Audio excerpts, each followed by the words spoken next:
Hello everyone, welcome back to our channel literary nerds. आज की video IGNOU के students के लिए है। एंड जैसे कि आपको पता है कि एग्ज़ाम्स काफ़ी नज़दीक आ चुके हैं। दिसंबर से एग्ज़ाम शुरू होंगे आप लोगों के। डेट शीट आ चुकी है फाइनल, आप ऑफिशियल वेबसाइट पर जाकर चेक कर सकते हैं। बट आज की वीडियो में हम डिस्कस करेंगे कि आपको कम टाइम में ज़्यादा मार्क्स कैसे लाने हैं। तो इस वीडियो को एंड तक ज़रूर देखें क्योंकि ये उनके लिए काफ़ी यूज़फुल रहने वाली है जो लास्ट मिनट लर्नर्स होते हैं एंड जिनको टाइम नहीं होता इतना पढ़ने का, बट आप फिर भी अच्छे नंबर स्कोर कर सकते हो। मैं यहाँ अच्छे मार्क्स की बात कर रही हूँ, पास होने की बात नहीं कर रही हूँ। पास तो आप हो ही जाओगे अगर आप ये फॉलो करोगे तो ये बहुत बेसिक चीज़ें हैं। हम आज उन्हीं चीज़ों को डिस्कस करेंगे डिटेल में। वीडियो को एंड तक देखें एंड ज़्यादा से ज़्यादा लोगों के साथ शेयर करें ताकि सबके पास ये इन्फॉर्मेशन पहुंच सके कि आपको कम टाइम में कैसे ज़्यादा स्कोर करना है। सो हम आते हैं अपने सबसे पहले टॉपिक पे, जो है हमारा कॉन्सेप्ट। तो ये टॉपिक सबसे पहली चीज़ है कि आपको कॉन्सेप्ट समझना है, आपको रट्टा नहीं लगाना है।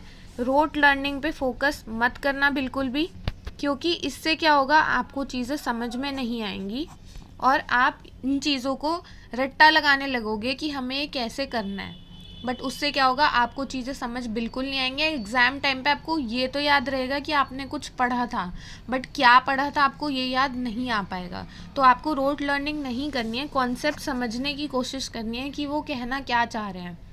इसमें मैं मानती हूँ थोड़ा टाइम लग सकता है, बट अगर आप कोशिश करोगे सिर्फ इम्पॉर्टेंट टॉपिक्स के कॉन्सेप्ट को समझने की, तो आप उससे रिलेटेड भी कोई क्वेश्चन आएगा तो आप उसे सॉल्व कर पाओगे एंड देख सकोगे कि थ्योरी पार्ट में उससे रिलेटेड और क्या क्या हो सकता है। तो इसीलिए आपको कोशिश करनी है कि आप कॉन्सेप्ट को समझो ज़्यादा से ज़्यादा। अब नेक्स्ट पॉइंट पे आते हैं, जो है हमारा इम्पॉर्टेंट पॉइंट्स। तो आपको इम्पॉर्टेंट पॉइंट्स का क्या करना है, आपको jot down all important points.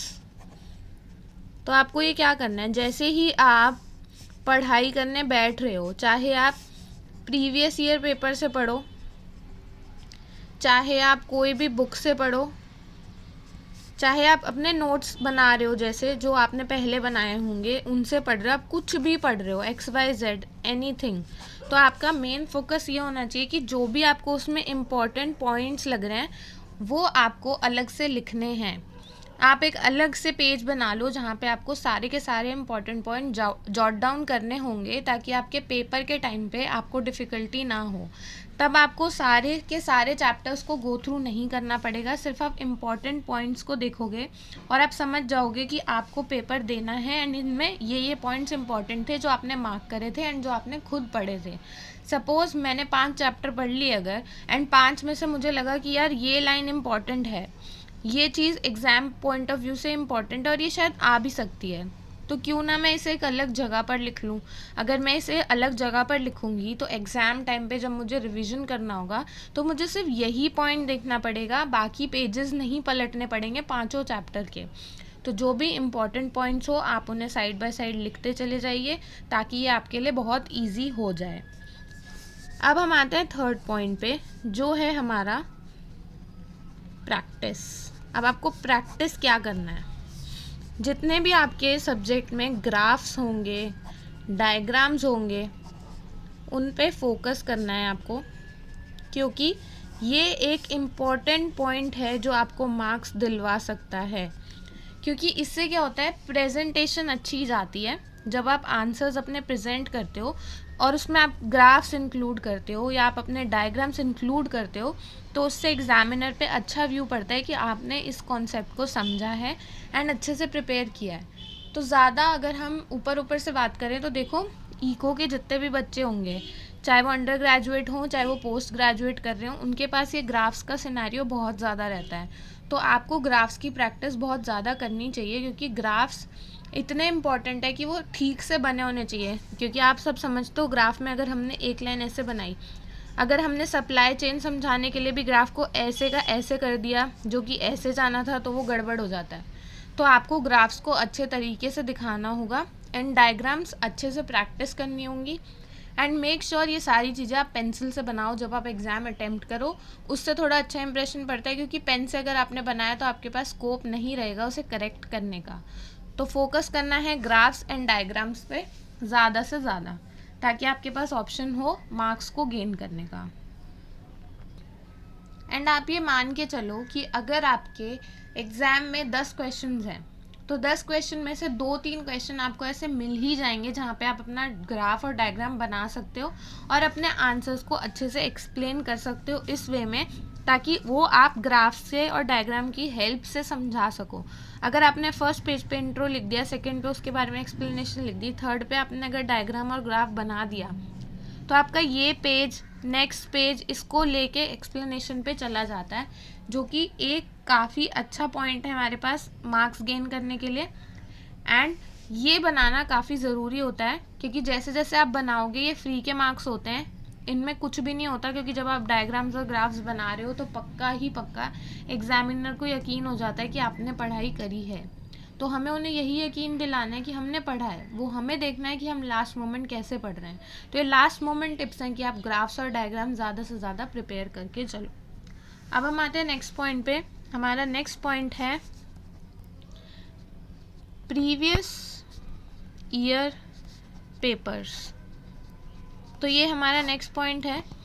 Previous year papers पढ़ने हैं आपको। अब कितने पढ़ने हैं तो आपके टाइम पे डिपेंड करता है, 3 और 5 ये नंबर रहता है। 3 पढ़ोगे आप तो भी चल जाएगा, एंड अगर आपको लग रहा है कि 3 इयर्स के पेपर मेरे लिए काफ़ी नहीं है तो आप 5 पे भी जा सकते हो। बट अगर आप मेरा पॉइंट ऑफ व्यू पूछोगे तो 3 इयर्स के एनफ होते हैं, क्योंकि उसमें क्वेश्चंस कवर हो जाते हैं।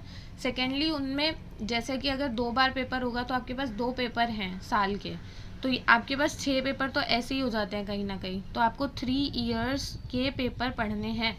प्रीवियस ईयर पेपर आप जितने अच्छे से पढ़ोगे वो ज़्यादा अच्छा रहेगा, क्योंकि क्वेश्चंस रिपीट होते हैं, बिल्कुल होते हैं, क्वेश्चंस रिपीट होंगे। बट ऐसा नहीं होगा कि अगर पूछा है व्हाट इज़ योर नेम तो व्हाट इज़ योर नेम ही आएगा।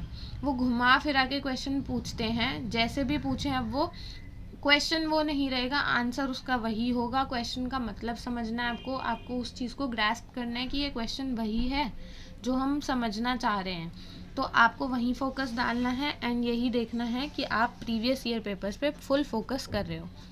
सेकेंडली अगर आपको प्रीवियस ईयर पेपर्स चाहिए 3 इयर्स के, तो वो आप हमसे परचेज कर सकते हो एंड वो हम आपको प्रोवाइड करवा सकते हैं सॉफ्ट कॉपी, तो आप हमसे ले सकते हो। कोशिश करेंगे हम मैक्सिमम कोड्स अवेलेबल हों, जो भी हम बना पाएंगे, जो भी हमारे पास अवेलेबल होगा हम आपको प्रोवाइड करवा पाएंगे। तो आप हमसे कांटेक्ट कर सकते हो सॉफ्ट कॉपी के लिए, प्रीवियस ईयर पेपर्स के लिए। एंड आपके स्क्रीन पर 3 नंबर्स फ्लैश हो रहे होंगे, आप इन पे व्हाट्सएप कर सकते हो, आपको सॉफ्ट कॉपी मिल जाएगी। एंड जैसे कि जो लोग हमारे साथ पहले से जुड़े हैं उन्हें पता है कि हम असाइनमेंट्स में भी डील करते हैं, एंड असाइनमेंट्स भी हमारे पास सारे अवेलेबल हैं, सॉफ्ट कॉपी, हार्ड कॉपी, जो भी आपको चाहिए PDF सॉल्यूशंस के साथ। अब आते हैं हमारे लास्ट पॉइंट पर, जो है राइट डाउन आंसर्स, या आप कह सकते हो ट्राई टू प्रैक्टिस आंसर्स। तो ये क्या है, इसमें हमें मेन फोकस करना है कि एग्ज़ाम से 1 दिन 2 दिन पहले आप क्वेश्चंस को लिखो। तो जो भी आपको लगता है कि आपने क्वेश्चन प्रिपेयर किया है, चाहे वो आपने प्रीवियस ईयर से पढ़ा है या आपने बुक से पढ़ा है या जहाँ मर्जी से आपने वो कुछ भी पढ़ा हो, आपको लग रहा है कि एक्सपेक्टेड क्वेश्चन है, तो सबसे बेस्ट प्रैक्टिस क्या रहेगी कि आप उसे नोट डाउन करके देखो। मतलब आप एक स्टॉप वॉच लगा लो, मेरे हिसाब से स्टॉप वॉच का यूज़ करो और आप उसमें देखो टाइमर लगाकर कि आप एक आंसर कितनी देर में लिख पा रहे हो। यूजुअली हमारे साथ ये होता है कि हम ब्लैंक हो जाते हैं जब हम एग्ज़ाम लिखने बैठते हैं, तो हमें यही फोकस करना है कि हम एग्ज़ाम में ब्लैंक ना हो। तो जो भी हमने आंसर प्रैक्टिस करा है वो हम लिख कर देखें कि हम लिख पा रहे हैं या नहीं। एक्चुअल में जो चीज़ें हमने पढ़ी हैं, जो पॉइंट्स हमने जॉट डाउन करे थे इस टाइम पे, वो हमें याद आ भी रहे हैं या नहीं आ रहे हैं। तो ये चीज़ हमें करनी होगी, ताकि ये आपके लिए काफ़ी बेनिफिशियल रहेगी, क्योंकि एग्ज़ाम में आप कभी ब्लैंक नहीं हो पाओगे। इससे कोई भी क्वेश्चन आएगा, कैसे भी टाइप का आएगा, अगर आपको थोड़ा बहुत भी आता है तो आप इस पर फोकस कर सकते हो बहुत ही आराम से।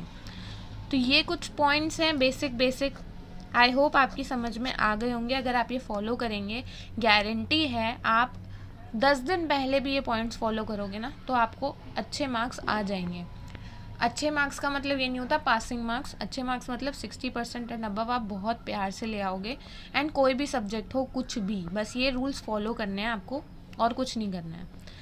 तो हम आने वाली वीडियोस में प्रेजेंटेशन भी बताएंगे कि आपको एग्ज़ाम में कैसे प्रेजेंट करने हैं आंसर्स, कि एग्जामिनेशन पॉइंट ऑफ व्यू से एग्जामिनर आपके एग्ज़ाम को जैसे आपने प्रेजेंट करा है उसको देख के भी खुश हो जाए। तो उसमें तो आपको कुछ भी नहीं करना, उसमें आपको चीज़ें समझनी है बस, क्योंकि वो आपको एग्ज़ाम वाले दिन करना है। तो ये चीज़ें पहले से करनी है, इसीलिए आपके लिए इम्पॉर्टेंट है पहले ही जान लेना। इस वीडियो को ज़्यादा से ज़्यादा फॉलो करें एंड ज़्यादा से ज़्यादा लोगों के साथ शेयर करें। So thank you so much and all the very best for your examinations.